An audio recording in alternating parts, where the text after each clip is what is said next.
निबंध UP board चाहे 10 हो या 12 हो, जो निबंध इस वीडियो में कवर करूंगा ना वो आपके पेपर में कम से कम एक तो आने वाला है। कक्षा 10 में हो तो 7 नंबर मिलेगा और 12 में हो तो करीब 9 नंबर मिलेगा। तो 9 नंबर और 7 नंबर चाहिए ना भैया, तो इस वीडियो को पूरा देख लीजिए। आप अपने जीवन का 40-45 मिनट मुझे दे दीजिए, मैं वादा करता हूँ कि आपको निबंध में 1 नंबर नहीं कटेगा। आपको हर चीज़ ट्रिक के माध्यम से समझाऊंगा, अपनी भाषा में समझाऊंगा, किताबी भाषा नहीं रटवाऊंगा। आपको समझ में आएगा, रटना नहीं पड़ेगा, ये मैं वादा लेता हूँ, ये गारंटी देता हूँ। तो वीडियो को कंप्लीट देखिएगा क्योंकि आपका यहाँ पे नंबर पक्का होने वाला है। और यूपी बोर्ड 2025 देने वाले हो ना, सब्सक्राइब करके रखिए क्योंकि ऐसी चीजें बताऊंगा ना जो आपके पेपर में बहुत हेल्प करेगी। अब वृत्त पर निबंध लेकर आए, उसको मैं आपको समझाऊंगा कैसे लिखना है, उसका स्ट्रक्चर पूरा फॉर्मेट आया है जिससे आपको पेपर में पूरे मार्क्स मिले। तो वीडियो को कंप्लीट देखिएगा। सबसे पहले जैसे आएगा पेपर में, बोर्ड पेपर में, आप चाहे 10th 12th जिसमें भी हो, निबंध जहां भी आएगा, सबसे पहले रूपरेखा बनाना है। रूपरेखा में जो चीजें लिखनी है, क्या क्या लिखना है, प्रस्तावना डालना है और उपसंहार, ये दोनों चीजें तो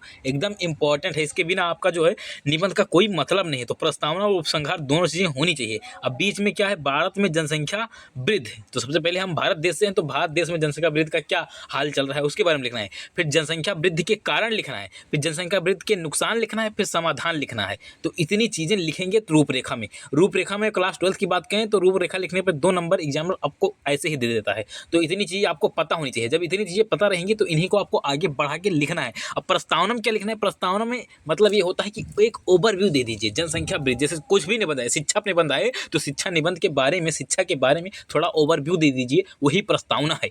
तो प्रस्तावना में आइए, बढ़ती जनसंख्या पर हमने क्या लिखा है, एकदम सिंपल वर्ड में लिखा हूँ, अपने शब्दों में लिखा हूँ, आपको रटने की जरूरत नहीं पड़ेगी।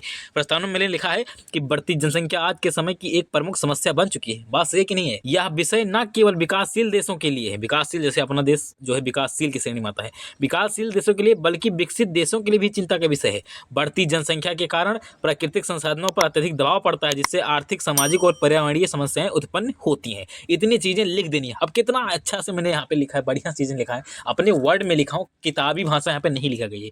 मैंने क्या लिखा कि बढ़ती जनसंख्या आज के समय में बहुत बड़ा इशू है, बहुत बड़ा समस्या है, और ये केवल विकासशील देशों के लिए नहीं बल्कि जो है विकसित देशों जैसे अमेरिका वगैरह के लिए भी एक प्रॉब्लम की पॉइंट है। ये सारी चीजें यहाँ प्रस्तावना में लिख देनी। जो यहाँ पे लिखा हूँ 1 बार 2 बार पढ़ोगे तो आसानी से याद हो जाएगा। इस वीडियो को पूरा देखिए, वैसे याद हो जाएगा। उसके बाद में दूसरी हेडिंग आपको डालना है, भारत में जनसंख्या वृद्धि। जो यहाँ पे ब्लैक से लिखा है वो ब्लैक पेन से पढ़ेगा, ब्लैक पेन से पढ़ेगा भैया, याद रखिएगा। और जो है नीले से लिखा है वो नीली पेन से पढ़ेगा। इसीलिए इतना बढ़िया से मैं इसको फॉर्मेट तैयार करवाता हूँ आप लोगों के लिए कि आपको पेपर में कैसे लिखना है वो भी चीजें समझ में आई। कुछ लोग जो है उल्टी सीधी चीजें लिख के आते हैं, मतलब फॉर्मेट गलत तरीके से लिखते आते हैं। लिखते तो सही है लेकिन फिर नंबर नहीं मिल पाता, नंबर कट जाता है। तो इसलिए पूरा नंबर चाहिए तो फॉर्मेट याद रखिए। इसको ब्लैक पेन से डालिए, इसको ब्लू पेन से डालिए। भारत में जनसंख्या वृद्धि। अब इसमें क्या लिखना है आपको, आज अपने देश में जनसंख्या लगातार बढ़ रही है। बात है कि नहीं, ये तो बात आप जानते ही होंगे ना। आज हमारे देश की आबादी करीब 150 करोड़ के पार पहुंच चुकी है। ये बात आपको भी बताऊं कि 150 करोड़ से ज्यादा की आबादी हमारे देश में हो चुकी है, जो हमारे देश के विकास में रोड़ा बनता जा रहा है। हमारा देश टेक्नोलॉजी में तो पीछे रह गया लेकिन जनसंख्या के मामले में चीन को भी पिछाड़ दिया। आज देखिए चीन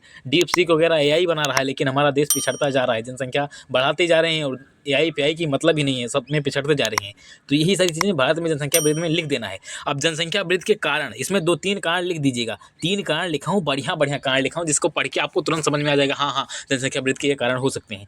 तो जनसंख्या वृद्धि के कारण में कौन कौन सा है, पहला साक्षरता और शिक्षा में कमी, पहला सबसे इंपॉर्टेंट जनसंख्या वृद्धि का कारण है। तो इसमें साक्षरता और शिक्षा में कमी क्या है उसको देखते हैं। शिक्षा के स्तर में कमी एक मुख्य कारण है जिनसे जनसंख्या बढ़ती जा रही है। लोगों को सही, यहाँ पे सॉरी जानकारी होना चाहिए था, लोगों को सही जानकारी नहीं होती है और बच्चे पैदा करते जाते हैं। वहीं यदि लोग शिक्षित रहेंगे तो जनसंख्या पर नियंत्रण पाया जा सकता है। ध्यान रखिएगा, यहाँ आपको क्या करना है, लोगों को सही जानकारी नहीं होती है, ये लिखना है। उसके बाद में दूसरा कारण है गरीबी। लोग गरीब होने के कारण सोचते हैं कि अधिक बच्चे पैदा हों जिससे आगे चलकर सारे बच्चे कमाएं और बहुत सारा पैसा घर पर आए। इस कारण लोग बच्चे पैदा करते रहते हैं। तीसरा कारण क्या है, स्वास्थ्य सेवाओं में सुधार। आजकल के जो है बढ़िया हॉस्पिटल हो गए हैं जिससे मृत्यु दर कम हो गया है। तो यही चीजें इसमें लिख देना है। अब चौथी हेडिंग बनानी है, इसमें क्या लिखना है, जनसंख्या वृद्धि के नुकसान। अब देखिए जनसंख्या वृद्धि के नुकसान भी है ना, उससे बहुत सारी समस्याएं उत्पन्न हो रही हैं, उसको भी देखते हैं क्या क्या है। पहला है बेरोजगारी। अब ज्यादा जनसंख्या रहेगी तो बेरोजगारी रहेगा ही। बढ़ती जनसंख्या के कारण लोगों को रोजगार नहीं मिल पाता। एक नौकरी के लिए लाखों बच्चे पेपर देते हैं और फिर उनमें से बहुत कम लोगों का सिलेक्शन होता है और अधिक बच्चे बेरोजगार रह जाते हैं। तो ये बहुत बड़ी कारण है। आप देख रहे होंगे भारत देश में लगातार बेरोजगारी बढ़ती जा रही है, तो यही कारण है। जनसंख्या वृद्धि एक इंपॉर्टेंट कारण है। दूसरा है अशिक्षा। ज्यादा जनसंख्या के कारण लोगों को शिक्षा नहीं मिल पाती। अब उचित शिक्षा कहाँ मिल पाएगी, जिससे देश का विकास नहीं हो पाता है, क्योंकि किसी भी देश की वृद्धि में शिक्षा का बहुत बड़ा योगदान होता है। कोई देश कितना आगे जाएगा वो उसका एजुकेशन डिसाइड करता है। एजुकेशन, इंफ्रास्ट्रक्चर, ये सारी चीजें उसकी डिसाइड करती है। तो शिक्षा अच्छी रहेगी तो ही सारी चीजें हो पाएंगी। संसाधनों की कमी। ज्यादा जनसंख्या के कारण अधिक लोग एक ही संसाधन का उपयोग करते हैं। मान लीजिए कोई भी संसाधन हो गया, फल फ्रूट कुछ भी हो गया है, वो बहुत कम है, लेकिन यूज करने वाले लोग ज्यादा हैं, उपयोग करने वाले ज्यादा हैं, तब उसमें कमी आएगी ही ना। इस वजह से बहुत सारी दिक्कतों का सामना करना पड़ता है। ये सारी चीजें बना बना के आपको लिख देना है। 5वां हेडिंग है समाधान। आइए इसके समाधान देखते हैं। इसका समाधान भी तो कुछ होगा। जिस चीज की प्रॉब्लम से उसका सोल्यूशन होता ही होता है, तो समाधान क्या है? किसी भी देश को या जनसंख्या पर नियंत्रण चाहिए तो शिक्षा, इसको जो है ब्लैक पेन से लिखिएगा, उसकी शिक्षा पर सबसे पहले बढ़ावा देना चाहिए। लोगों को, आगे देखिए क्या लिखा है मैंने, लोगों को जनसंख्या को लेकर जानकारी देनी चाहिए ताकि लोग कम बच्चे पैदा करें। सरकार को नियंत्रण कार्यक्रम चलाना चाहिए ताकि लोग ज़्यादा बच्चा पैदा करने से डरें। जैसे 2 बच्चे पैदा करने का नियम लगा दें, 3 बच्चे पैदा करने के लिए लगा दें कि इससे ज़्यादा होगा तो जुर्माना भरना पड़ेगा। ये सारी चीज़ें होंगी। सरकारी योजनाओं से वंचित कर दिया जाएगा। बहुत सारी चीज़ें ऐसे जो है कानून, कठोर कानून लाना चाहिए, तब जाके ये चीज़ें कंट्रोल हो पाएंगी। सरकार को शादी की उम्र बढ़ाना चाहिए। शादी बहुत कम एज में हो जाती है, जिससे जो है दौर में ज़्यादा बच्चे हो जाते हैं। तो ये सारी चीज़ें जो है करना होगा, तब जाके जनसंख्या वृद्धि पर नियंत्रण हो सकेगा, कंट्रोल हो सकेगा। अब छठा है उपसंहार। उपसंहार मतलब ऊपर जितनी चीज़ें लिखी है उसका एकदम समरी दे दीजिए। तो इसमें क्या लिखना है? बढ़ती जनसंख्या एक गंभीर समस्या है जिसका समाधान तभी संभव है जब समाज और सरकार मिलकर कदम उठाए। जब तक समाज नहीं मिलेगा सरकार के साथ, सरकार कुछ भी कर रही, बच्चे पैदा ना करो, लेकिन जो है समाज बच्चे पैदा करते जा रहा है, तो फिर सरकार चाह के भी उसको कंट्रोल नहीं कर सकती। इसलिए समाज और सरकार दोनों को मिलकर इसका जो है समाधान ढूंढना चाहिए। यदि हम समय रहते उचित नीतियां अपनाएं और जनसंख्या नियंत्रण के महत्व को समझें तो आने वाले भविष्य में हम एक संतुलन और समृद्ध समाज की कल्पना कर सकते हैं। तो इस तरह आपको जनसंख्या वृद्धि पर निबंध लिखना है। मैंने यहाँ पे सब अपने भाषा में लिखा है, कोई किताबी ज्ञान नहीं है, सब कुछ मेरे पास जो एक्सपीरियंस है उसके आधार पे लिखा हूँ। इसको 1 से 2 बार और पढ़ेंगे तो मैं गारंटी के साथ कहता हूँ 100% पूरा वर्ड लिख कर आएंगे। अब जरूरी नहीं कि जो वर्ड मैंने लिखा है वही वर्ड आपके लिख कर आए, लेकिन मैंने जो यहाँ पे समझाया है जनसंख्या वृद्धि के कारण, निवारण, जो यानी कि जो है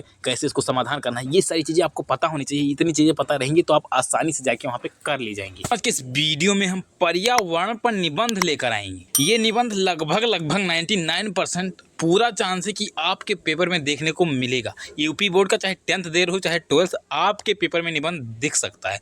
तो आइए मैं एकदम बढ़िया सरल भाषा में अपने भाषा में लेकर आया हूँ। कुछ लोग किताबी ज्ञान दे देते हैं जिसको आप समझ नहीं पाते हो, क्योंकि जब तक समझ नहीं पाओगे तब तक लिख नहीं पाओगे। कितना रटोगे भैया, कितना रटोगे? रट्टू तो हमेशा जो है काम नहीं आता है। एक लाइन वहाँ भूलोगे पूरा खत्म हो जाएगा, लेकिन जो समझ लोगे ना तो वहाँ पूरा का पूरा लिख ले जाओगे। तो आइए मैं वही समझाने का प्रयास करता हूँ अपनी भाषा में। देखिए, जैसे निबंध आता है तो उसकी स्टेप मार्किंग शुरू हो जाती है। रूपरेखा डालने पर, क्लास 12th की बात कर रहा हूँ, 2 नंबर मिलता है। 2 नंबर क्लास 12th में भैया रूपरेखा मिलता है, और 7 नंबर ये पूरा कंटेंट लिखने पर, तो टोटल 9 नंबर इस तरह मिलता है। तो ऐसे ही 10th की बात करें तो वहाँ भी रूपरेखा 2 नंबर आसानी से मिल जाता है। तो इसीलिए ये 2 नंबर इंपॉर्टेंट है, रूपरेखा डालना इंपॉर्टेंट है। कुछ लोग रूपरेखा नहीं बताते, कह रहे हैं डायरेक्ट लिखो ना, ऐसा मत करना, रूपरेखा जरूर डालना। रूपरेखा मतलब पहले ही आप बता दे रहे हैं कि मैं इतने चीज़ों पे फोकस करने जा रहा हूँ एग्जामिनर साहब। तो रूपरेखा पहले मैंने डाला प्रस्तावना, और 5वां है उपसंहार। ये दोनों चीज़ें कॉमन है, आपको पहले से ही पता है, मैंने पहले बता रखा। दूसरा है पर्यावरण का महत्व, तीसरा है पर्यावरणीय चुनौतियाँ, और चौथा है समाधान। इतनी चीज़ें डाल देनी है। तो आइए सबसे पहले देखते हैं प्रस्तावना। प्रस्तावना मतलब हम किस चीज़ पे बात करने जा रहे हैं उसके थोड़ी मोड़ी जानकारी देना, इतना ही प्रस्तावना का अर्थ है। तो प्रस्तावना में क्या लिखना है?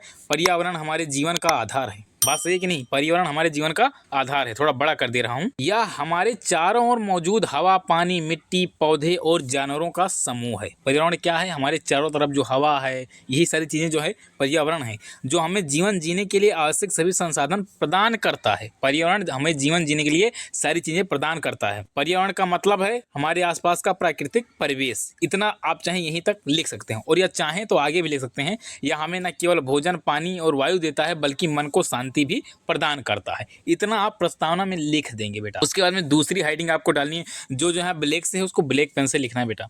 उसको एक रूप में हेडिंग बनाना है, छोटी हेडिंग जो बोलते हैं, इसको बनाना है। जितना चीज़ यहाँ ब्लैक पेन से वो सब ब्लैक पेन से रहेगा, और जितना ब्लू से है वो सब ब्लू से रहेगा। मैं यहाँ पे स्ट्रक्चर भी समझाते चल रहा हूँ कि कैसे आपको पेपर में लिखना है। मेरा काम पढ़ाना ही नहीं, आपको नंबर दिलाना भी है। ऐसा ज्ञान क्या करेंगे जहाँ आपका जो है नंबर ही ना आ पाए। मैं ये नहीं कहता हूँ कि नंबर लाना बहुत ज़रूरी है, लेकिन हाँ, अभी आपका पेपर चल रहा है, बोर्ड पेपर में नंबर लाना ज़रूरी है। समाज आपका नंबर ही देखेगा। मानता हूँ बाद में आप जो है ज़्यादा पढ़ लेंगे, नौकरी नहीं मिलेगी, फिर प्रॉब्लम होगी, वो अलग चीज़ है। लेकिन अभी के लिए आपका पूरा फोकस बोर्ड एग्जाम पर होना चाहिए कि आपको नंबर लाना है, क्योंकि समाज के लिए इंपॉर्टेंट है। नंबर ला के ही आप प्रूफ कर पाएंगे कि आप पढ़ने में तेज़ हैं। पर्यावरण का ये हेडिंग बनाना है, उसके नीचे पर्यावरण के महत्व में आइए देखते हैं क्या क्या मैंने लिखा है। तो पॉइंट वाइज लिखा हूँ, 3 पॉइंट लिखा हूँ, ऐसे 3 पॉइंट आपको भी ऐसे पॉइंट वाइज कराना है। पहला पॉइंट मैंने लिखा है जीवन के लिए आवश्यक संसाधन। तो पर्यावरण से हमें क्या मिलता है? पर्यावरण हमें ताज़ा हवा देता है, साफ पानी और उपजाऊ मिट्टी मिलता है। दूसरा मैंने डाला है संतुलित जीवन। एक स्वच्छ पर्यावरण से स्वास्थ्य में सुधार होता है। प्रदूषण रहित वातावरण से बीमारियों का खतरा कम होता है। ये संतुलित जीवन है, बैलेंसिंग लाइफ इसे बोलते हैं। बैलेंस रहती है लाइफ। पर्यावरण ना हो तो हमारी लाइफ डिस्टर्ब हो जाए, बैलेंस ही ना हो पाए, खाने की चीज़ें नहीं मिल पाएंगी, हवा नहीं मिल पाएगा, कैसे सांस लोगे, कैसे जिंदा रहोगे। तो ये संतुलित जीवन की यहाँ पे बात की गई है। और तीसरा है प्राकृतिक सुंदरता। हमारे चारों तरफ हरियाली देख रहे हैं ना, ये भी पर्यावरण है। पेड़ पौधे, जीव जंतु, ये सब हमारे पर्यावरण है। परि मतलब चारों तरफ, और वरण मतलब आवरण, आवरण मतलब जो है ढकना, तो वही पर्यावरण है। तो प्राकृतिक सुंदरता, जितने पेड़ पौधे हो गए, घास फूस, ये सब हमें प्राकृतिक सुंदरता दे रहे हैं, जिससे हमारा जो है समाज अच्छा दिख रहा है। चारों तरफ अच्छी अच्छी चीज़ें आप देख पा रहे हैं। तो यही इतना बना के आपको लिख देना है। यहाँ पे मैंने लिख दिया है वर्ड, इसको पढ़ लीजिएगा, आपको समझ में आ जाएगा। लेकिन मैंने जो बोला वर्ड वो इंपॉर्टेंट है, जो मैंने समझाया वो इंपॉर्टेंट है, क्योंकि पेपर में वही लिख पाएंगे। इसको बहुत रटिए, एक एक लाइन आप वहाँ पे याद ही नहीं कर सकते हैं। फिर तीसरी हेडिंग बनानी है पर्यावरणीय चुनौतियाँ। अब देखिए पर्यावरण के जो है महत्व तो है, लेकिन चुनौतियाँ भी हैं पर्यावरण के साथ। कौन कौन सी चुनौतियाँ हैं? पहला चुनौती है प्रदूषण। प्रदूषण मैंने हेडिंग डाला प्रदूषण। प्रदूषण में क्या लिखना है? वायु प्रदूषण, जल प्रदूषण, ध्वनि प्रदूषण से हमारे पर्यावरण पर बुरा असर पड़ता है। औद्योगिकरण, औद्योगिकरण मतलब समझ रहे हैं ना, जो कंपनियां इस्टेब्लिश होती हैं, नई नई फैक्ट्रियां, वही औद्योगिकरण कहलाता है। औद्योगिकरण और वाहनों के बढ़ते उत्सर्जन से हवा में हानिकारक गैसें बढ़ गई हैं। जितनी ज़्यादा जनसंख्या बढ़ती जा रही है, नई नई गाड़ियाँ लोग खरीद रहे हैं, सारी गाड़ियाँ बहुत सारा धुआं फेंकती हैं, कार्बन डाइऑक्साइड फेंकती हैं, जो हमारे पर्यावरण को असंतुलित करते हैं। ये पर्यावरण के लिए बहुत चुनौती चीज़ है। जंगलों की कटाई, ये भी पर्यावरण के लिए चुनौती है। अब जंगल ही नहीं रहेंगे तो हमको ऑक्सीजन नहीं मिल पाएगा, ऑक्सीजन नहीं मिल पाएगा तो हमारी जो है श्वसन प्रक्रिया वो गड़बड़ा जाएगी। तो ये जंगलों की कटाई, ये सारी चीज़ पर्यावरण के लिए चुनौती है। हमारा पर्यावरण दूषित होता जा रहा है, गंदा होता जा रहा है, इसलिए पेड़ बहुत जरूरी है। आजकल देख रहे होंगे कि आप ठंडी नहीं पड़ रही है, अब की बार ठंडी कहाँ कम पड़ी। तो इतना तापमान बढ़ चुका है, ठंडी कहाँ से पड़े? पेड़ और है ही नहीं है, ठंडी कहाँ से पड़े? ठंडी पड़ना भी जरूरी होता है, गेहूँ ढंग से हो ही नहीं पाएगा। हर मौसम के महत्व होते हैं बेटा, ये मत सोचिए कि ठंडी नहीं पड़ी तो बहुत अच्छी बात है, बहुत गलत बात है। ठंडी पड़नी चाहिए। अब देखिए ठंडी इधर नहीं पड़ी है, गर्मी में देखिए क्या हाल होगा, कितने लेवल का गर्मी अब की होगा, देखते रहिएगा। तो जंगलों कटाई ये बहुत इंपॉर्टेंट चीज़ है, जो पर्यावरण को चुनौती दे रहा है, बार बार पर्यावरण को जो है हानि पहुंचा रहा है। तो जंगलों कटाई, इसको रोकना चाहिए। ये चुनौती में क्या है? जल स्रोतों का दोहन, नदियाँ, झीलें और अन्य जल स्रोत जो हैं प्रदूषित होते जा रहे हैं। जितने हमारी झीलें हैं, नदी हैं, सब प्रदूषित होते जा रहे हैं। आबादी बढ़ती जा रही है, लोग कूड़ा फेंकने जाते हैं नदी में, झील में, तो सारी चीज़ें प्रदूषित होती है। कारखानों के जो कच्चे माल होते हैं वो सारी चीज़ें जो है फेंक दिया जाता है। तो ये सब हमारे झीलें, नदियों को प्रदूषित करते हैं, जिससे हमारा पर्यावरण प्रदूषित होता है। पर्यावरण में जो जो चीज़ें आती हैं, जैसे पेड़ हो गया, पौधे हो गए, जीव जंतु, ये जितनी भी चीज़ें, इनका सबका पेड़ पौधों काटना, मिट्टी का कटाव, ये सब चीज़ें पर्यावरण के लिए चुनौती है। यही आपको लिख देना है। भैया चुनौती है तो समाधान भी होगा, हर प्रॉब्लम का सॉल्यूशन होता है, ये आप याद रखिए। तो समाधान में आपको क्या लिखना है? जागरूकता बढ़ाएं, लोगों को पर्यावरण संरक्षण के महत्व के बारे में जागरूक करना बहुत ज़रूरी है। और क्या, जागरूकता बहुत ज़रूरी है। लोगों को जाके गाँव-गाँव में लोगों को समझाइए पेड़ लगाना क्यों ज़रूरी है, क्यों इम्पोर्टेंट है पेड़।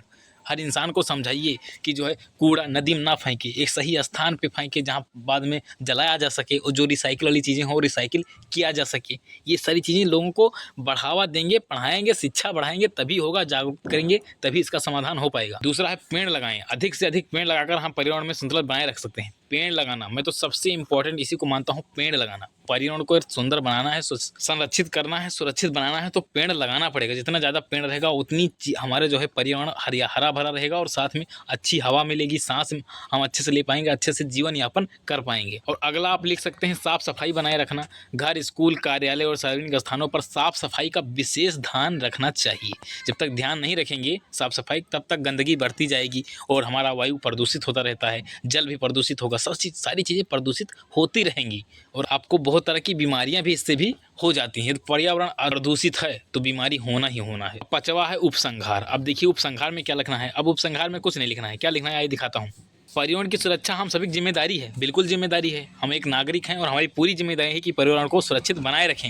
हमें अपने दैनिक जीवन में ऐसे कदम उठाने चाहिए जिनसे हमारा पर्यावरण स्वच्छ और स्वस्थ रहे। अगर हम सब मिलकर प्रयास करें तो एक सुंदर और स्वच्छ दुनिया का निर्माण संभव है। जहाँ आने वाली पीढ़ियां भी शांति और खुशहाली से जी सकें। तो इतनी चीजें आपको लिख देना है, बस इतना लिख देंगे आपका उपसंहार हो गया। उपसंहार मतलब वही है जो अभी तक आपने पूरा ऊपर बताया, उसका थोड़ा सा सारांश यहाँ पे लिख दीजिए।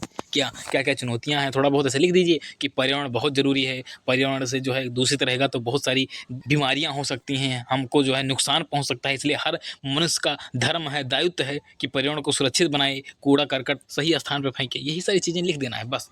तो ये था आज का निबंध। मेरे ख्याल से इतना बढ़िया सटीक शॉर्ट में ढंग से मैंने आपको बताया कि आपको एक बार में ही याद हो गया होगा, लेकिन नहीं याद हुआ है तो एक बार और वीडियो देखिएगा। और इसका PDF चाहिए तो उसका लिंक डिस्क्रिप्शन में है, जाइए वेबसाइट से डाउनलोड कर लीजिए। दोस्तों, आज की इस वीडियो में हम विज्ञान वरदान या अभिशाप एक ऐसा निबंध है जो बार बार रिपीट होता है, ये आपको पता होगा, और विज्ञान की हर जगह उपयोग है, इसलिए इसको बार बार एग्जाम में पूछ ही लिया जाता है। यूपी बोर्ड में 10th और 12th ये दोनों के लिए वीडियो है। 12th वाले भी इस वीडियो को देखें और 10th वाले भी। तो आइए हम जान लेते हैं इसको कैसे शॉर्ट में कम शब्दों में लिखना है और बढ़िया, जिससे आपको फुल मार्क्स मिले, एक भी मार्क्स की कटौती ना हो। तो सबसे पहले क्या करना है आपको, जैसे मैंने यहाँ पे डाला है रूपरेखा ब्लैक पेन से, ऐसे आपको यहाँ पहले रूपरेखा ब्लैक पेन से डालनी पड़ेगी। इतना काम तो भैया करना पड़ेगा। अब रूपरेखा में आपको क्या क्या लिखना है, कम से कम 5 हेडिंग लिखना। हेडिंग पर ज़्यादा लिखना, उसके अंदर लिखना बहुत कम है, लेकिन हेडिंग आपको ज़्यादा लिखना है। अब आप ये सोच रहे हो कि 3 हेडिंग डाल दूं तो नंबर मिलेगा, तो नहीं। यदि आप 3 हेडिंग डालोगे और 3 पेज लिखोगे तो उतना नंबर नहीं मिलेगा। लेकिन यदि आपने 5 हेडिंग डाली है और आप जो है 2 पेज में ही लिख रहे हो या 1 पेज में ही लिख रहे हो, तो आपको कहीं उससे ज़्यादा नंबर मिलेगा। ये आप एग्जाम में देख लेना, ऐसा होता है, हेडिंग पे नंबर दिया जाता है। तो आइए हेडिंग में क्या क्या डालना है। तो मैंने फर्स्ट डाला है प्रस्तावना, तो पहला और लास्ट वाला ये तो फिक्स रहता है, पहला प्रस्तावना और लास्ट वाला उपसंहार, तो ये तो दोनों फिक्स है। बीच में 3 चीजें इधर उधर करनी है। सेकंड हेडिंग डालना है विज्ञान वरदान के रूप में, और थर्ड डालना है विज्ञान अभिशाप के रूप में, और जो 4th हेडिंग है वो है विज्ञान को अभिशाप मुक्त कैसे करें, और 5th हेडिंग है उपसंहार। तो इतनी हेडिंग डालना है। एक्चुअली देखिए, विज्ञान को इस प्रकार नहीं पूछा जाता है, कभी कभी दे देते हैं कि विज्ञान के मतलब निम्न टॉपिक पे निबंध दीजिए, लिखिए, उसमें ऑप्शन रहता है विज्ञान, और कभी कभी रहता है विज्ञान वरदान या अभिशाप। तो चाहे जो भी आए उसमें विज्ञान का रिलेटेड कोई है तो वहाँ यही लिखना है। और दूसरी कमाल की चीज़ ये जानिए कि ये जो निबंध है, ये निबंध जो है जब आएगा कंप्यूटर वगैरह वाला निबंध लिखने में, उसमें भी इसको यूज कर सकते हो आप। एक निबंध आएगा तकनीक के लाभ और हानियां बताइए, तो उसमें भी इस निबंध को आप प्रयोग कर सकते हो। बस थोड़ा इधर उधर करना रहेगा। सब वीडियो डालूंगा, लेकिन मैं निबंध में इंपॉर्टेंट डालूंगा। तकनीक का हो सकता है डालूं, उसके बाद आतंकवाद की समस्या समाधान पे डालूंगा। तो आइए प्रस्तावना पे फोकस करते हैं, ज़्यादा कुछ ना करें। तो प्रस्तावना में क्या लिखना है, आप जो इधर उधर देखते हो बस वही सब लिखना है, अपनी भाषा में लिखना है। आप यदि क्वेश्चन बैंक से रटोगे या कहीं अलग से पढ़ोगे तो आपको हो सकता है उतना नंबर ना मिले। और यदि आप खुद का लैंग्वेज लिखते हो, जैसा मैंने यहाँ पे लिखा है, तो मैं गारंटी के साथ कह सकता हूँ एग्जामिनर आपको नंबर काट नहीं सकता, क्योंकि उसे पता चलेगा कि आप रटते नहीं हो, आपने दिमाग से लिखा है, अपने दिमाग से लिखा है। तो प्रस्तावना में लिखना है कि हम सुबह उठने से लेकर रात्रि सोने तक जितना भी कार्य करते हैं वह सब मशीनों द्वारा संपन्न होता है। ये बात आपको पता होगी। मशीन विज्ञान की देन है। मशीन क्या है? विज्ञान की देन है। मशीनों ने मानव जीवन को बहुत सरल बना दिया है, ये बात आपको पता है। जिंदगी बहुत आसान हो गई है, परंतु विज्ञान के द्वारा परमाणु बम जैसे घातक हथियार तैयार किए गए हैं जिनसे जिंदगी तुरंत तबाह हो सकती है। इतना आपको लिख देना है। उसके बाद में सेकंड नंबर हेडिंग डालनी है विज्ञान वरदान के रूप में। मैंने यहाँ ऐसे डेस लगा दिया है, आप भी लगा सकते हैं, और यदि नहीं लगाना चाहते हैं तो कोई दिक्कत नहीं है। बस प्रस्तावना में इतना ही लिखना है। ज़्यादा लिखोगे तो भैया आपको टाइम लग सकता है, और इतना टाइम बोर्ड एग्जाम में होता नहीं। 10th में तो मान लीजिए आपको मिल जाएगा, बट 12th वालों के लिए प्रॉब्लम है, इतना टाइम नहीं रहता भैया। 12th में एग्जाम दोगे तो खुद पता चल जाएगा। हिंदी में कुछ ना कुछ क्वेश्चन छूट जाते हैं, तो मैं उन्हीं को एकदम सरल करके दे रहा हूँ, शॉर्ट में करके दे रहा हूँ कि फुल मार्क्स भी मिले, नंबर एक भी ना कटे, और आप बढ़िया मार्क स्कोर करो। तो इसलिए इस वीडियो को आपको देखना पड़ेगा। उसके बाद में सेकंड हेडिंग बनानी है विज्ञान वरदान के रूप में। तो इसमें क्या लिखना है? विज्ञान के फलस्वरूप प्रतिदिन खोजें होती जा रही हैं। आपको पता है लगातार आए दिन नई नई खोजें होती रहती हैं। उसके बाद लिखना है आज मनुष्य ने विज्ञान के सहारे आकाश से लेकर पाताल तक की गहराइयां नाप डाली है। आपको पता है आकाश से लेकर पाताल तक की सब की गहराइयां नापते मनुष्य चला जा रहा है विज्ञान के बलबूते। उसके बाद लिखना है विज्ञान मुख्यतः निम्न आविष्कारों द्वारा वरदान के रूप में हमारे समझ आता है। क्योंकि यहाँ हेडिंग मैंने वरदान डाला है तो इसमें वरदान यानी विज्ञान के क्या क्या लाभ हैं, विज्ञान से क्या क्या सुधार हुए हैं भविष्य में, उनको सबको यहाँ लिख देना है। तो यहाँ पे सबसे पहले लिखना है यातायात के साधनों में। तो भैया आपको पता है विज्ञान का उपयोग यातायात में बहुत ज़्यादा होता है, तो पहली हेडिंग मैंने यातायात ही डाल दी है। इसमें लिखना है विज्ञान ने आज घंटों के सफ़र को मिनटों और सेकंडों में पहुंचा दिया है। आपको पता ही होगा कि जैसे पहले लोग कैसे जाते थे, पैदल जाते थे, रेलगाड़ी वगैरह से जाते थे, रेलगाड़ी वगैरह से जाते थे तो बहुत टाइम लगता था। लेकिन आज क्या है, हवाई जहाज है, उससे भी अच्छा हाइपर लूप जैसे साधन हैं जिसके थ्रू आप सेकेंडों में ना जाने कितने दूरियां तय कर सकते हो। उसके बाद लिखना है जहां पहले मनुष्य महीनों जाने में गुजार देते थे, वहीं आज मनुष्य जो है मिनटों में सफ़र पूरा कर लेते हैं। सही बात है, पहले मनुष्य क्या करते थे, साइकिल वगैरह जाते थे लखनऊ तो बहुत टाइम लग जाता था, 15 से 20 दिन रुकते हुए जाते थे, धीरे धीरे स्लोली मोशन में। लेकिन आज क्या है, मिनटों में सफ़र हो जाएगा, आधा घंटे लगेगा कहीं ज़्यादा से ज़्यादा, आप बस एरोप्लेन से जाएंगे और आसानी से हो जाएगा। उसके बाद यहाँ पे लिखना है इन यातायात के साधनों में प्रमुख हैं हवाई जहाज, हाइपर लूप, रेलगाड़ी, बस, बाइक इत्यादि। तो हाइपर लूप तो भैया आपको पता होगा, हाइपर लूप के बारे में ज़्यादा जानना चाहते हो तो गूगल कर लेना, आपको मिल जाएगा। हाइपर लूप से तुरंत सफ़र होता है, टाइम बहुत कम लगता है, ऐसा यंत्र बन चुका है। आगे आइए देख लेते हैं। अगली भैया हेडिंग बनानी है सेकेंड नंबर, मनोरंजन के क्षेत्र। तो यहाँ पे लिखना है आज विज्ञान के फलस्वरूप अनेकों मनोरंजन के साधन उपलब्ध हैं। आपको पता ही होगा यूट्यूब जिसके थ्रू आप वीडियो देख रहे हो वो भी एक मनोरंजन का साधन है। आप वैसे एजुकेशन के फील्ड में यूज करते हो, लेकिन उससे कहीं ज़्यादा हमारे यहाँ के लोग जो है उसका उपयोग मनोरंजन के लिए करते हैं, यूट्यूब वगैरह का यूज। और मोबाइल में बहुत से ऐप वगैरह आ चुके हैं जिसके थ्रू आप मनोरंजन कर सकते हो। टीवी हो गया, मोबाइल हो गया, लैपटॉप, कंप्यूटर, ये सब क्या है, मनोरंजन के साधन ही तो हैं। पहले मनोरंजन नहीं मिलता था बहुत, वैसे आप यदि कोई आपके वहाँ कोई आपके दादा वादा हैं तो उनसे पूछिए कैसे मनोरंजन हो पाता था, बहुत खराब कंडीशन थी। लेकिन आज मनोरंजन हर व्यक्ति की जेब में घूम रहा है। थर्ड हेडिंग बनानी है शिक्षा के क्षेत्र में। आपको भैया ये जानकर आश्चर्य होगा कि शिक्षा के क्षेत्र में बहुत ज़्यादा विज्ञान ने हेल्प किया है, बहुत ज़्यादा। यदि विज्ञान ना होता तो आज की शिक्षा बहुत ज़्यादा बिगड़ चुकी होती और केवल वही व्यक्ति पढ़ पाते जो अमीर होते, गरीब तो रह जाते। लेकिन विज्ञान ने सब कुछ कर दिया, सब कुछ मतलब एकदम सरल कर दिया। अब मैं जितने ये चीज़ बोल रहा हूँ इसको आप यहाँ लिख सकते हो, मैंने नहीं लिखा है बट आप लिख सकते हो। अब आइए देखते हैं शिक्षा के क्षेत्र में। शिक्षा के क्षेत्र में तो विज्ञान के बहुत ज़्यादा उपयोग है। आज विज्ञान ने शिक्षा को बहुत सरल और सुगम बना दिया है। आज स्कूल और कॉलेजों के जितने कार्यभार हैं वह सब कंप्यूटर और इंटरनेट के माध्यम से संपन्न किए जाते हैं, ये आपको पता ही होगा। रजिस्ट्रेशन वगैरह है, एडमिट कार्ड वगैरह है, सब क्या विज्ञान के थ्रू आ रहा है, प्रिंट हो रहा है सब कुछ, तो सब विज्ञान की देन है। उसके बाद में अब बहुत अच्छी चीज़ मैं लिखने जा रहा हूँ जिसपे एग्जामिनर खुश होकर आपको नंबर देगा। मैंने यहाँ से लिखा है लॉकडाउन में सारी कक्षाएं ऑनलाइन संपन्न हुई, ये बात आपको पता है, और ये सब विज्ञान के द्वारा ही संपन्न हो पाया। यदि विज्ञान ने यूट्यूब ना दिया होता तो शायद आज भी लोग फ्री शिक्षा के लिए परेशान रहते और उच्च गुणवत्ता के साथ शिक्षा न ग्रहण कर पाते। आपको पता होगा कि आज यूट्यूब पे ऐसे ऐसे टीचर उपलब्ध हैं जिनके पास बहुत ज़्यादा नॉलेज है और वो फ्री में पढ़ा रहे हैं, पैसे नहीं ले रहे हैं। मैं भी आपको यहाँ फ्री एजुकेशन दे रहा हूँ, हालांकि मैं उतना नहीं हेल्प कर रहा हूँ, लेकिन जो भी हेल्प मुझसे हो पा रहा है वो कर रहा हूँ। मैंने एक पैसे नहीं लिए, यहाँ तक मेरे वीडियो में एड्स नहीं आता है, अभी तक मैंने नहीं करवाया है, और हो सकेगा तो करवा लूँगा। अब वो देखा जाएगा, कंडीशन की वजह स्थिति पे है कैसा क्या होता है।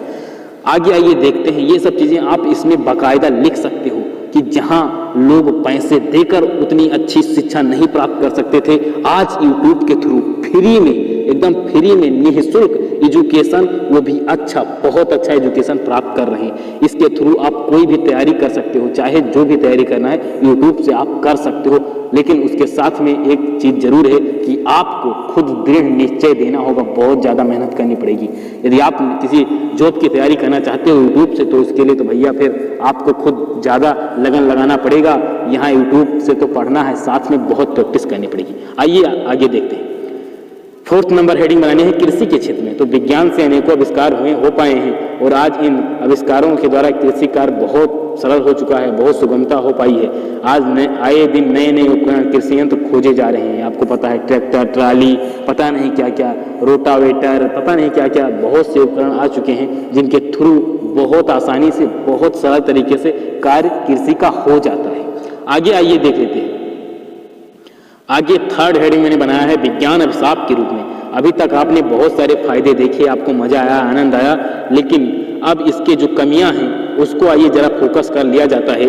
तो यहाँ फोकस की बात यह है कि आज विज्ञान के द्वारा परमाणु हथियार तैयार किए जा चुके हैं जिसके विस्फोट से एक पल में पूरी दुनिया समाप्त की जा सकती है। 6 अगस्त और 9 अगस्त 1945 में प्रयोग हुए परमाणु बम का असर आज भी जापान झेल रहा है। सोचिए, इतने साल पहले के परमाणु बम जब इतने घातक थे तो आज की आधुनिक तरीकों से बनाए गए परमाणु बम कितने खतरनाक होंगे। एक बार जरा सोचिए, 1945 में जो बम यूज हुआ उसका असर आज भी नागासाकी, हिरोशिमा पे देखने को मिल रहा है। तो सोचिए, आज जो मनुष्य के पास इतना दिमाग हो चुका है, इतना टेक्नोलॉजी हो चुकी है, ऐसे ऐसे हथियार बना दिया है, यदि उसका उपयोग किया जाए तो क्या होगा। सेकंडों में पूरी पृथ्वी गायब हो सकती है। ऐसे उपकरण तैयार किए जा चुके हैं। तो ये विज्ञान के दुष्प्रयोग हैं, दुरुपयोग हैं विज्ञान के। ये विज्ञान का बहुत गलत यूज है।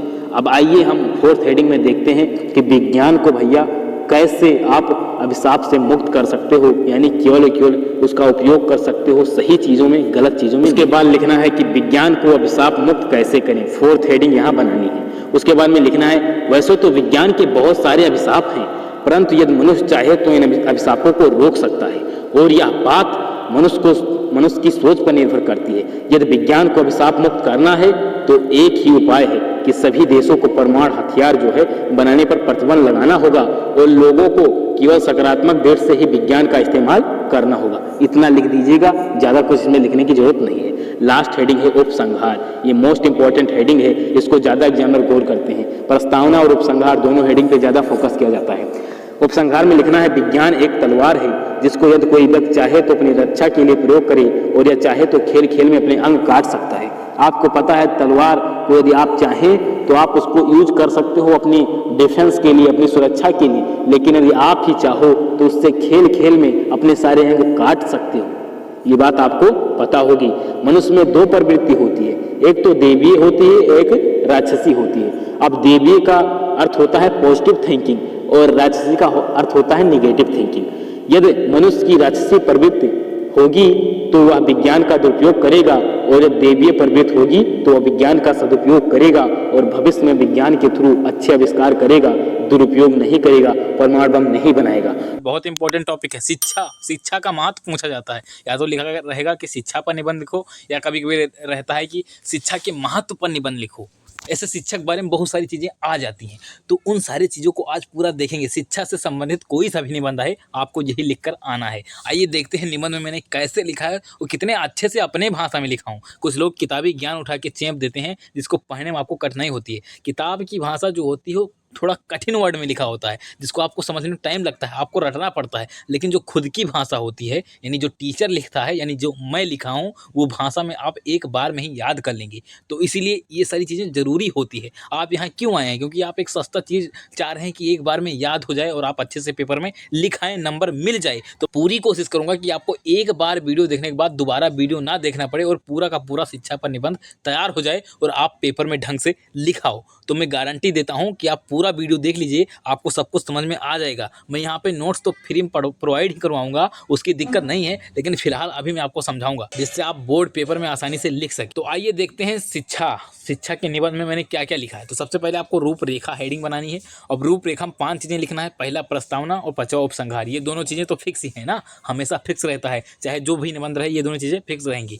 दूसरा रहेगा शिक्षक महत्व, तीसरा रहेगा भारत में शिक्षा और चौथा रहेगा शिक्षा की चुनौतियाँ। शिक्षा का महत्व है तो चुनौतियाँ हैं, किसी के लाभ है तो उसके हानियां होती हैं, उसके साथ प्रॉब्लम भी होता ही होता है। तो उसको आइए पूरा समझते हैं। सबसे पहले प्रस्तावना मतलब एक ओवरव्यू दे देते हैं कि आखिर हम लोग क्या बात करने वाले हैं, उसके बारे में ही तो प्रस्तावना का मतलब होता है। तो प्रस्तावना मतलब क्या लिखना है? शिक्षा हमारे जीवन का सबसे महत्वपूर्ण हिस्सा है। मेरे जीवन में शिक्षा का बहुत बड़ा योगदान है, ये आप याद रखिए। हर किसी के जीवन में शिक्षा बहुत इंपॉर्टेंट है। कोई कितना भी अमीर हो, उसके पास शिक्षा नहीं है तो कोई मतलब नहीं है। शिक्षा बहुत जरूरी है। अब शिक्षा की ये मतलब मत निकाल लेना कि P बराबर BI होता है, ये सब पता हो, I बराबर फलाना ढिमकाना, विद्युत धारक परिभाषा पता हो, ये सब शिक्षा नहीं। शिक्षा मतलब एजुकेशन, यानी किसी के साथ कैसे बर्ताव करना है, कैसे बैठना है, मानवता आपके अंदर है कि नहीं है, जात पात से उठकर आप व्यवहार कर रहे हैं कि नहीं कर रहे हैं, ये सारी चीज़ें शिक्षा में आती हैं। टेक्नोलॉजी में कितना आगे हम जा रहे हैं, ये सारी चीज़ें शिक्षा में आती हैं। ये रट कर नौकरी पाना ये शिक्षा नहीं होता है।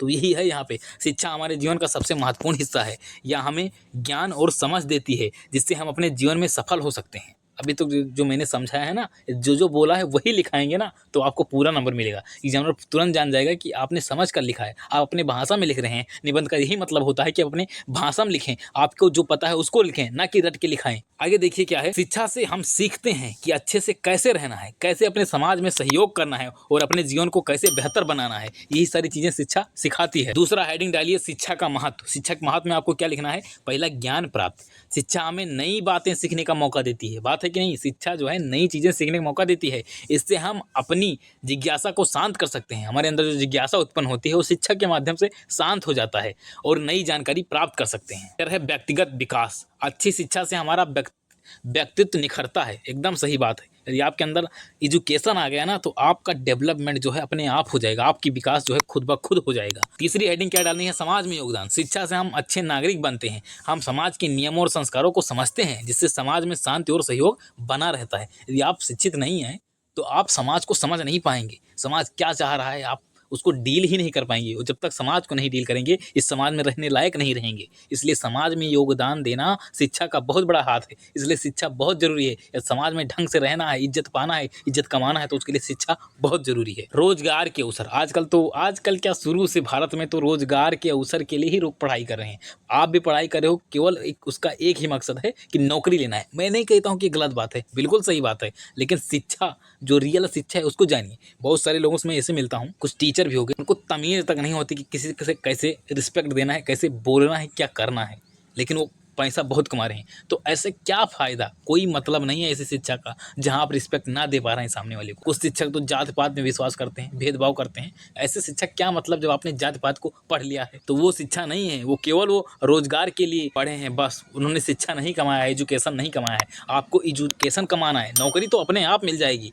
आपने 3 इडियट देखा होगा तो उसमें कहा था स्किल पे फोकस करो, नौकरी अपने आप मिल जाएगी। बस वही आपको करना है। तो रोजगार के अवसर, शिक्षा से हम अच्छी नौकरी के लिए योग्य बनते हैं। यह हमारे भविष्य को सुरक्षित बनाने में मदद करता है। बिल्कुल सही बात है। 3rd नंबर आपको हेडिंग डालना है, भारत में शिक्षा। आज हमारे देश में भी लोग शिक्षा पर फोकस कर रहे हैं। पहले इतना लोग शिक्षा को महत्व नहीं देते थे, लेकिन अब दे रहे हैं और इसी वजह से हमारा देश विकास की तरफ जा रहा है। बिल्कुल सही बात यहाँ पे मैंने लिखा है।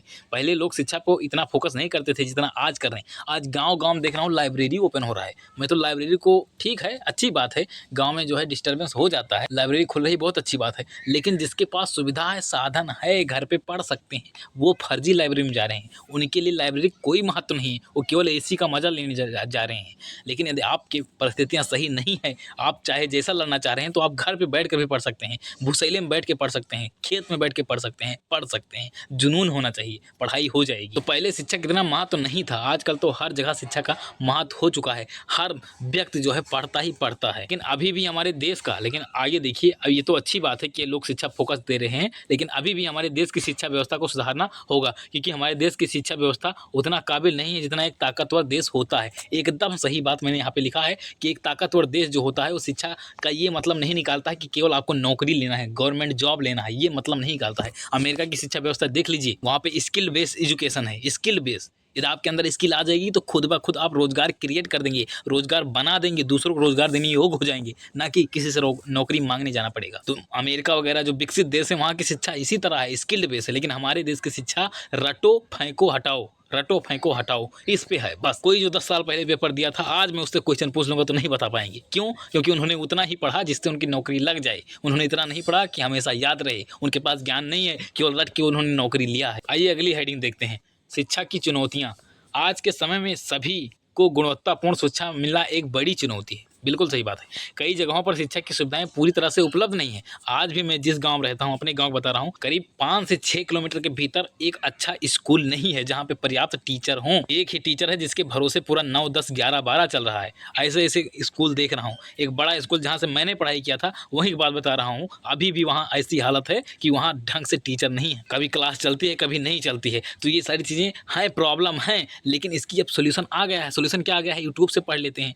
जो पढ़ने वाले हैं वो यूट्यूब से पढ़ लेंगे, लेकिन नहीं, यदि ऑफलाइन कोई पढ़ना चाह रहा है तो ऑफलाइन अभी भी ऐसी ऐसी भारत में जगह है जहां ऑफलाइन की सुविधा उपलब्ध ही नहीं है। मैं अपनी ही बात करूं, अपने इलाके की बात करूं तो नहीं है, कोई ढंग से है ही नहीं पढ़ाने वाला। भी अगर हम मिलजुल कर प्रयास करें तो हर बच्चे तक शिक्षा पहुंचाई जा सकती है। मैं भी प्रयास कर रहा हूँ, यहाँ पे फ्री पढ़ा रहा हूँ। कुछ लोग 199 बैच लाए हैं, 99 लाए हैं, उनको मैं सबकी धज्जियाँ उड़ा के रख दूंगा। यहाँ पे फ्री में पढ़ाने आया हूँ। अभी मैं जल्द ही वीडियो देख रहा था, मैं किसी को गलत नहीं बोल रहा हूँ, तो 99 को पेपर बना के दे रहे थे, पेपर बना के बेच रहे थे। और मैं जो यहाँ करा रहा हूँ, इस चीज़ को जो करा रहा हूँ, 80 नंबर यहाँ पे मैंने टारगेट लिया है, 80 नंबर फिक्स कराना। गारंटी के साथ देता हूँ कि 80 नंबर का 80 नंबर आएगा। हो सकता है 100 का 100 आ जाए, लेकिन 80 की गारंटी लिया हूँ तो 80 नंबर आएगा। वो लोग जो बना रहे हैं हो सकता है आ जाए, मैं ऐसा नहीं कहता हूँ कि ना आए, लेकिन पैसा देकर बेच रहे हैं, वो धंधा कर रहे हैं, वो काम मैं नहीं करता। इसीलिए मेरे पे शायद व्यूज भी कम आता है। हालांकि वो सारी चीज़ें हटाइए, सब लोग हैं अच्छे से पढ़ाते हैं, मैं ऐसा नहीं कहता हूँ, हर टीचर अच्छा है, लेकिन जो है धंधा जो एजुकेशन का बंद करना चाहिए। मैं फ्री इसलिए कर रखा हूँ ताकि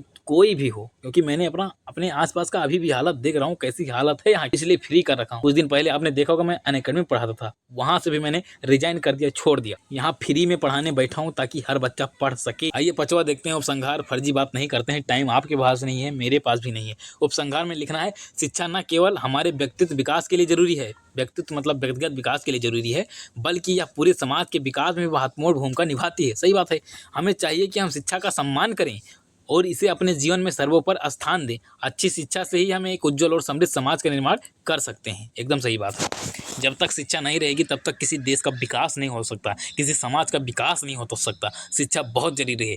जितना क्या है कि शिक्षा वह शेरनी का दूध है जो जितना पिएगा उतना आगे जाएगा। ये बात 100% सही है। शिक्षा बहुत जरूरी है। आतंकवाद की समस्या एवं समाधान, ये मोस्ट इम्पोर्टेंट निबंध है। चाहे 12th में आप पढ़ रहे हो, यूपी बोर्ड का एग्जाम देना है, या आप 10th में हैं, आपके लिए ये जो क्वेश्चन है मोस्ट इम्पोर्टेंट है। तो सबसे पहले आपको ब्लैक पेन से यहाँ हेडिंग बनानी है, उसके बाद में इसको लिखना है रूपरेखा। इसको ब्लैक पेन से लिखना। आप रेड वगैरह यूज़ करोगे तो नंबर कट जाएगा, फिर मेरी कोई गारंटी नहीं है। तो आप ब्लैक पेन यूज करना। उसके बाद में इसमें लिखना है, सबसे पहले तो भैया प्रस्तावना रहेगा, सेकंड पे आतंकवाद का अर्थ, थर्ड भारत में आतंकवाद, और फोर्थ नंबर पे रहेगा आतंकवाद का जिम्मेदार कौन, और फिफ्थ नंबर में आतंकवाद का समाधान, और 6 नंबर में उपसंहार। तो प्रस्तावना और उपसंहार तो दोनों कंपलसरी है, लिखना पड़ेगा ही। और बीच में जो 4 चीज़ें हैं उसको मैंने इधर उधर से लिखा हूँ, तो उस तरह का आपको भी इसे याद कर लेना है। इतनी चीज़ें तो आपको टॉपिक याद रहना चाहिए रूपरेखा में, क्योंकि यदि ये चीज़ें याद हैं तो फिर आप खुद ब खुद बना के वहाँ लिख सकते हो, फिर किसी रटने की ज़रूरत नहीं पड़ेगी। बस इतना याद कर लीजिए, दिमाग में सेट कर लीजिए। आइए अब देखते हैं सबसे पहले प्रस्तावना से, कैसे प्रस्तावना में क्या लिखना है। तो प्रस्तावना में सबसे पहले लिखना है, मनुष्य डर से बहुत निष्क्रिय हो जाता है और इसी डर को लोगों में उत्पन्न करा कि कुछ असामाजिक तत्व, ये यहाँ थोड़ा गलती हो गया, यहाँ असामाजिक सही कर लीजिएगा। असामाजिक तत्व अपने नीच स्वार्थ की पूर्ति करते हैं, अपने नीच स्वार्थ की क्या करते हैं, पूर्ति करते हैं। ये असामाजिक तत्व अपने स्वार्थ के लिए लोगों का खून खराबा भी करते हैं। ये असामाजिक तत्व समाज से ही आते हैं जो आतंक फैलाते हैं, इन्हें आतंकवादी कहा जाता है। तो देखिए, कुछ समाज में हमारे ऐसे इंसान होते हैं जो पैसों के लालच में अथवा किसी के भी लालच में जो है लोगों को मारते हैं, पीटते हैं, और यहाँ तक कि खून खराबा हो जाता है, और उन्हें ही हम आतंकवादी कहते हैं, इनका संबंध दूसरे पड़ोसी देशों से भी हो करके आतंकवादियों को बुलाना होता है, ये भी आतंकवादी कहलाते हैं। यदि आपके अंदर देश के प्रति कोई प्रेम नहीं है, आप भी देश को गिराना चाहते हो, तो भी आप एक ग्रुप में आतंकवादी माने जाओगे। तो ये सब चीज़ें हैं। उसके बाद में सेकंड नंबर देख लेते हैं, आतंकवाद का अर्थ क्या होता है, या आखिर आतंकवाद क्या है। तो आतंकवाद 2 शब्दों से मिलकर बना है। फर्स्ट है आतंक और दूसरा है वाद। आतंक का क्या अर्थ होता है, आतंक का अर्थ होता है, क्या होता है, मतलब ये सब करना, मारना पीटना, किसी को धमकाना, डराना, और उसके सहारे अपने स्वार्थ की पूर्ति करना। और वाद का अर्थ होता है सिद्धांत। तो इसका अर्थ होता है कि आतंक का सिद्धांत, आतंक फैलाने का सिद्धांत, लोगों को डराने का सिद्धांत ही आतंकवाद कहलाता है। और अपने स्वार्थ की पूर्ति करना ही आतंकवाद है। लोगों को डरा के, धमका के, मार के, पीट के अपनी जो स्वार्थ सेवाएं हैं उसको पूर्ति करना ही आतंकवाद कहलाता है। आतंकवाद एक ऐसी नीति है जो अपने स्वार्थ की प्राप्ति के लिए बल प्रयोग में विश्वास रखती है। क्या करती है? बल प्रयोग कर सकती है। ये जो आतंकवादी होते हैं, पुलवामा आतंक हमला हुआ, आपको पता है हमारे 42 जवान शहीद हो गए, तो ये सब खून खराबा ही तो हुआ और ये अपने सिर्फ स्वार्थ की पूर्ति के लिए कराया गया। तो ये सब क्या है? आतंकवाद है। अब देखिए, आतंकवादी को ये नहीं पता होता। क्या नहीं पता होता? आइए यहाँ पे विद्या क्वेश्चन बैंक की कुछ लाइनें लिखा हूँ।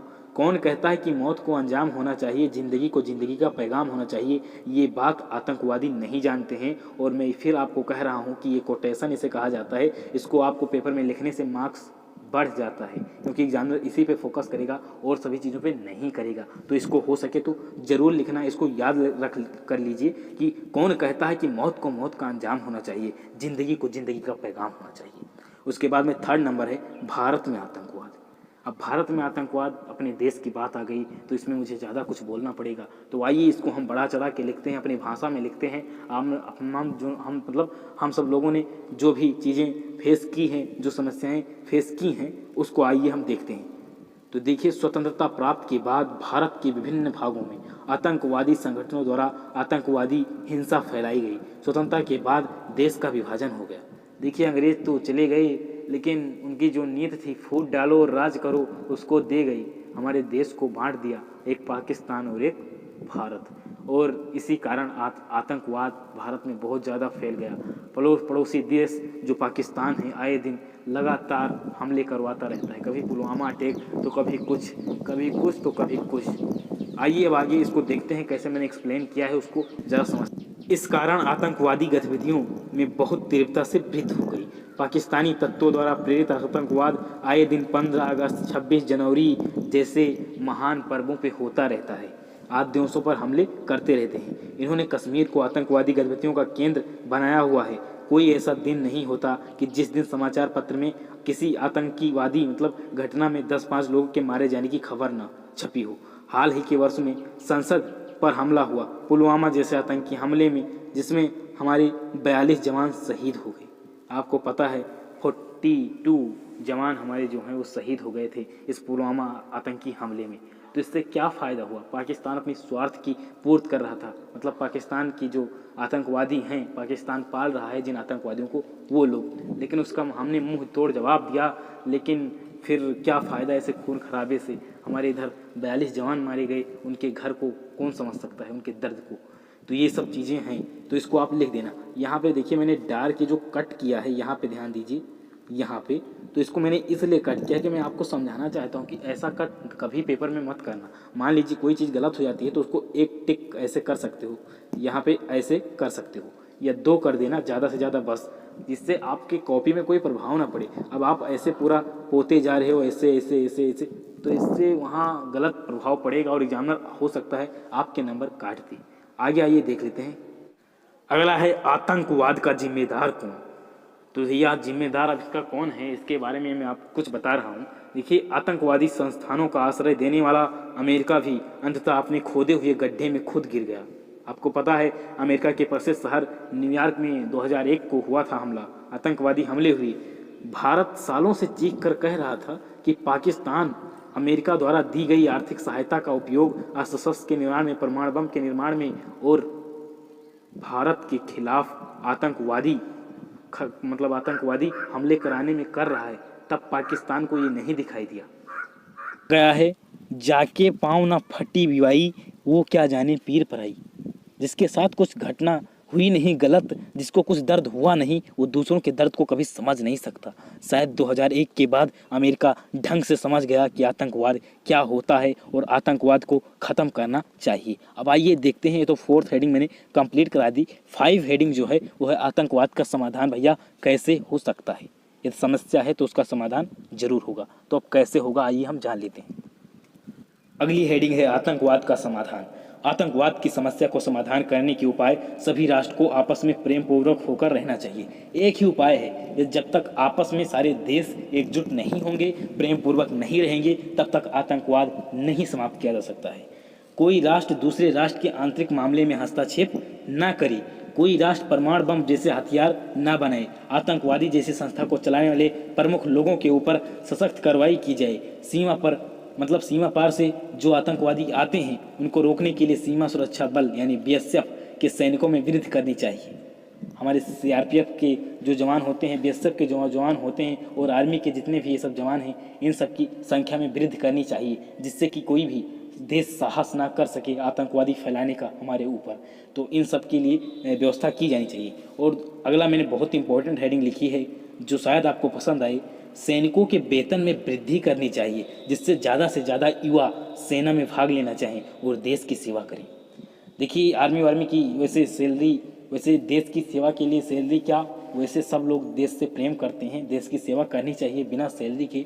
लेकिन जो देश के सरहद पे खड़ा हैं उनके लिए तो भैया वेतन जरूरी है। जब तक वेतन नहीं दिया जाएगा तब तक वो क्या करेंगे, उनका घर कैसे चलेगा।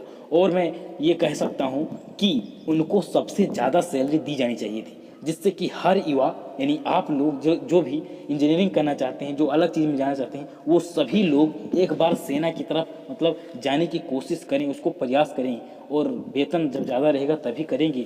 और वैसे आप सबको अपने दिल में प्रेम होना चाहिए भारत के प्रति, अपने देश के प्रति।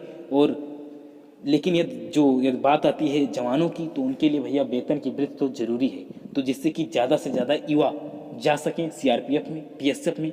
इसके संबंध में आपकी क्या राय है, क्या ये सही लाइन है या गलत, आप कमेंट में ज़रूर बताइए। उसके बाद में 6 नंबर उपसंहार।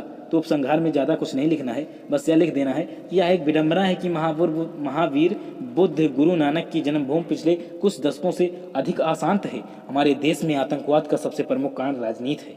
यह आपको बात पता होगी, किसी न किसी राजनेता का संबंध किसी आतंकवादी संगठन से जुड़ा होता है। अब हमें सुभाष चंद्र बोस जैसा नेता चाहिए, ना कि ऐसे नेताजी जो देश को बर्बाद करते हों। यहीं पे समाप्त कर दीजिएगा, आपको फुल मार्क्स मिल जाएगा, इसमें कोई दो राय नहीं है। यहाँ कुछ लैंग्वेज राजीव क्वेश्चन बैंक की यूज की गई हैं, कुछ विद्या की और कुछ अवतार की, तो आपको टेंशन लेना नहीं है। और इसमें मैंने ज़्यादा से ज़्यादा अपनी लैंग्वेज यूज किया हूँ, जिससे आपको प्रॉब्लम ना हो।